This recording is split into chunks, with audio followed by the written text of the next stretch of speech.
A lot of strange changes are being proposed by Democrats in America right now, one of them being the abolition of the Electoral College. I'm going to explain to you why. That's a terrible, terrible idea. Coming up today on The Hollywood Conservative or The Rebel.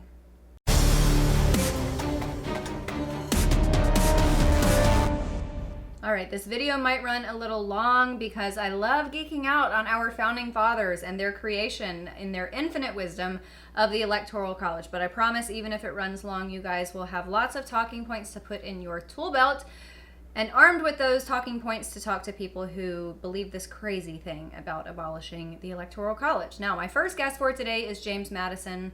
No, he's not actually here, sadly. I wish he was. I'd love to talk to him. But I'm going to be talking about him because not only was he one of our founding fathers, he was the 4th president of the United States. He was one of the authors of the Constitution, and he also was one of the authors featured in the Federalist Papers. I bring up the Federalist Papers because he authored essay number 10, and I'm going to read an excerpt from that right now. By a faction, I understand a number of citizens, whether amounting to a majority or a minority of the whole, who are united and actuated by some common impulse of passion or of interest, adverse to the rights of other citizens or to the permanent and aggregate interests of the community. So what he is basically talking about is majority rule versus minority rights.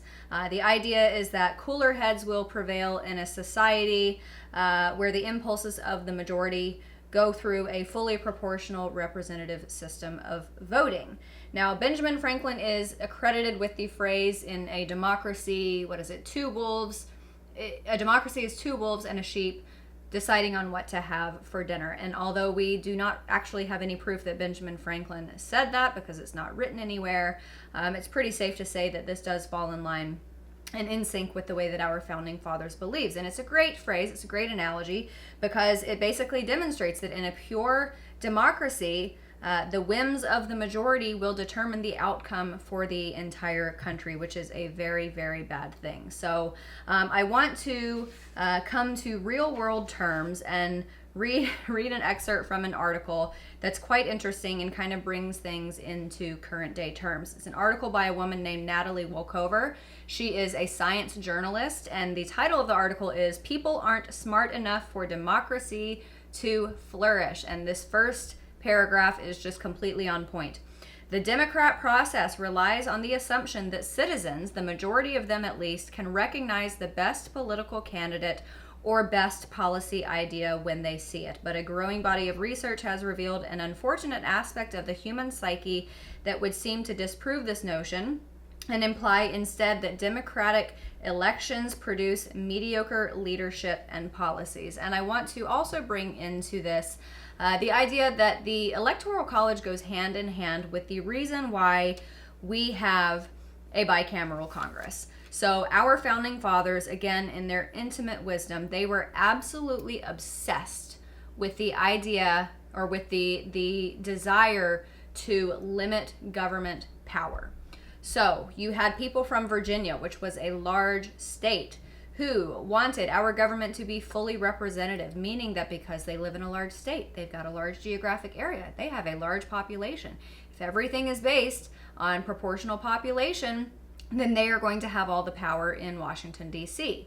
However, states like New Jersey said, no, that's not fair. We should all have equal representation, because it's not fair that just because you guys have more people, you get to decide the outcome for all of the rest of us. So you had the Virginia plan for large states and the New Jersey plan for small states, and they came together in what is known as the Great Compromise. That was the Connecticut Compromise. So you had two different sections of Congress. You have the House of Representatives and the Senate, who basically have to come together to make decisions. Now, here's some interesting facts that a lot of people don't know.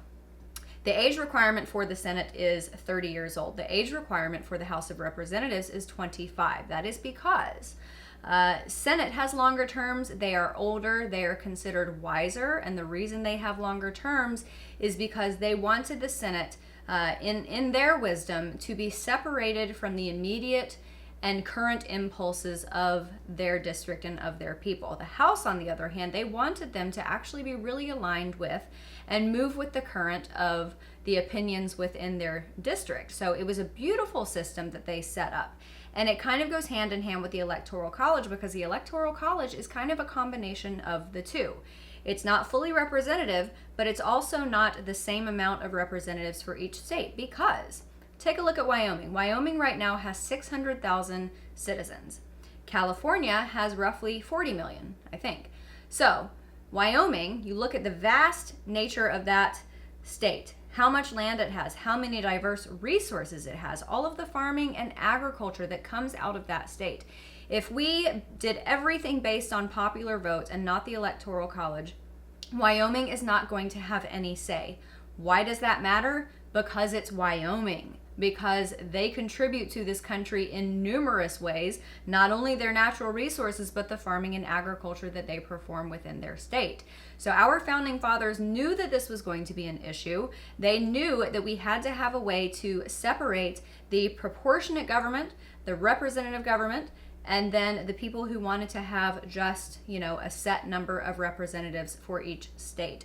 So for those of you out there who think that the Electoral College should be banished and abolished and done away with, please watch this video and please share it, because it is really, really important. And I feel like I did have one other point, but I guess I didn't. So thanks so much for watching, everybody. Mull over these ideas in your brain over the weekend, okay? And share it with your friends. I'm Amanda Head, the Hollywood conservative for The Rebel. If you love my commentary and opinions, we have a whole stockpile of them here at The Rebel. So like and subscribe, and make sure you click that little bell symbol so you never miss any of our videos. Follow us on Facebook and Twitter for all of our latest news, and download our app for The Rebel Media. That way you'll have instant access to all of our latest videos and your favorite Rebel shows. Thanks so much for watching. I'm Amanda Head for The Rebel.